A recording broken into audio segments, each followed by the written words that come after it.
Hello दोस्तों, आज मैं जो कहानी आपको सुनाने जा रही हूँ ये कहानी है बोनी परी की जादुई छड़ी की। तो चलिए दोस्तों, देखते हैं आज की ये कहानी।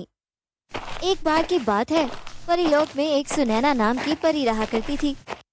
सभी परियों की तरह सुनैना परी के पास भी कुछ जादुई शक्तियाँ थी, लेकिन सुनैना परी में बस एक ही कमी थी कि वह बहुत ही छोटी थी। सभी परियां हमेशा उसका मजाक बनाती रहती थी। सुनैना परी, तुम्हारी माँ एक चिड़िया थी क्या, जो तुम इतनी छोटी हो और बोनी हो? मुझे तो लगता है कि तुम एक बोनी परी हो। हाँ, मुझे भी यही लगता है कि इसकी माँ एक चिड़िया थी, तभी तो इसका कद इतना छोटा है और ये एक बोनी परी है। सुन बोनी, तुमसे तो कोई शादी भी नहीं करेगा, अगर वह करेगा तो वह एक बोना ही होगा। सुनैना उन लोगों की बातों पर ध्यान नहीं देती और वहाँ से चली जाती है। फिर सुनैना इधर उधर बगीचे में घूमने लगती है। वह बगीचे में घूम रही होती है कि तभी उसे एक राजकुमार दिखाई देता है। राजकुमार को देखकर सुनैना परी बहुत खुश होती है और वह रोज बगीचे में घूमने आती है और पेड़ के पीछे छुपकर राजकुमार को देखा करती थी। मुझे लगता है ये बहुत ही अच्छा है। मुझे नहीं लगता कि मेरे छोटे होने से राजकुमार को कोई दिक्कत होगी। फिर एक दिन जब सुनैना परी बगीचे में घूम रही होती है, तभी उसे राजकुमार दिखाई देता है। राजकुमार को देखकर वह उसके पास चली जाती है और सुनैना राजकुमार से बोलती है, राजकुमार, मैं तुमसे कुछ कहना चाहती हूँ। हाँ बोलो, तुम क्या कहना चाहती हो? राजकुमार, मैं तुमसे शादी करना चाहती हूँ, क्या तुम मुझसे शादी करोगे? क्या तुम्हारा दिमाग खराब हो गया है? क्या मैं तुम जैसी बोनी लड़की से शादी करूंगा? ऐसा कभी हो ही नहीं सकता। जाकर अपना कद एक शीशे में देखो, फिर किसी राजकुमार से शादी करने का सपना देखना। फिर सुनैना परी उदास होकर घर वापस चली जाती है और आईने में अपना कद देखकर बोलती है, हे भगवान, तुमने मुझे इतना छोटा क्यों बनाया है, जिससे मुझे परलोक के सभी लोग बोनी बोनी करके बुलाते हैं? क्या मैं इतनी छोटी हूँ जिससे सभी लोग बोनी कहते हैं? सुनैना इतना बोलकर जैसे ही घर के बाहर सभी परियों के पास आ जाती है, उसे एक परी देखकर बोलती है, सुन बोनी, क्या हुआ, तू इतनी उदास क्यों है?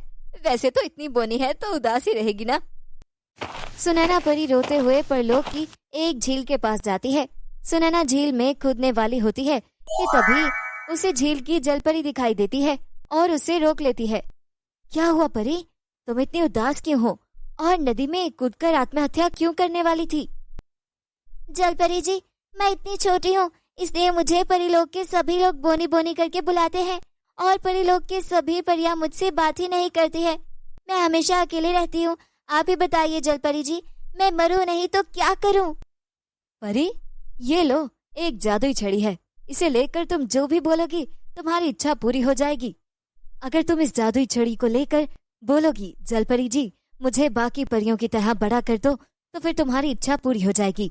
इस जादुई छड़ी की मदद से तुम किसी भी चीज का रूप धारण कर सकती हो, और अगर तुम्हें अपनी असली रूप में आना है, तुम बोल देना कि जलपरी जी मुझे अपने असली रूप में आना है। ऐसा बोलकर झील की जलपरी वहाँ से चली जाती है।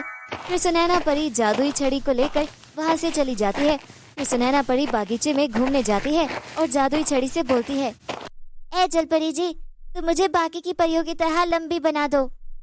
सुनैना के इतने बोलते ही वह सभी परियों की तरह लंबी हो जाती है और बहुत ही खूबसूरत दिखने लगती है। सुनैना अपने बदले हुए रूप को देखकर बहुत ही ज्यादा खुश हो जाती है और जब सुनैना बगीचे से गुजरती है तो उसे सभी परियां देखती रह जाती हैं। अरे परियों, सुनैना को देखो, उसका कद कितना लंबा हो गया है, अब तो बहुत ही सुंदर दिखने वाली परी लग रही है। फिर सुनैना जब और आगे जाती है तो उसे वही राजकुमार फिर से दिखाई देता है जिस राजकुमार ने सुनैना का मजाक बनाया था। एक खूबसूरत परी, तुम कौन हो और तुम कहाँ रहती हो? क्या तुमने मुझे पहचाना नहीं? मैं वही बोनी परी हूँ जिसका तुमने बहुत मजाक बनाया था। सुनैना की यह बात सुनकर राजकुमार बहुत ही दुखी होता है और फिर सुनैना वहाँ से चली जाती है।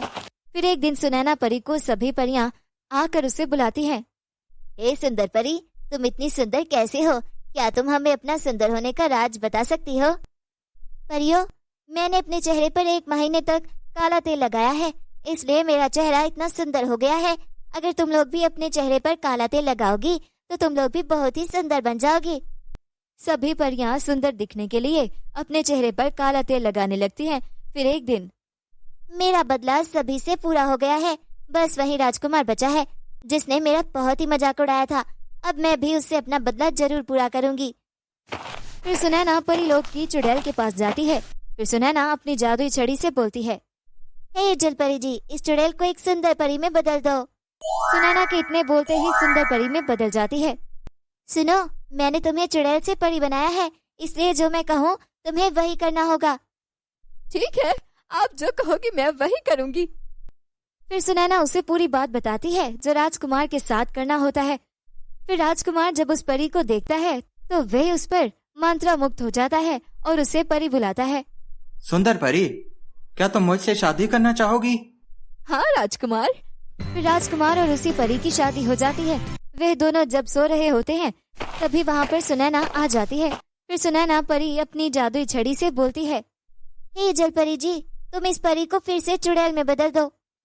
बोलते ही वह परी फिर से चुड़ैल के रूप में बदल जाती है। फिर अगले दिन जब सुबह होने पर राजकुमार सोकर उठता है तो देखता है कि अरे, मेरे बिस्तर पर ये चुड़ैल कहाँ से आ गई? मेरी पत्नी कहाँ है? क्या मैंने चुड़ैल से शादी की है? पर लोग के सभी लोगों को परेशान करके सुनैना परी बहुत ही खुश थी।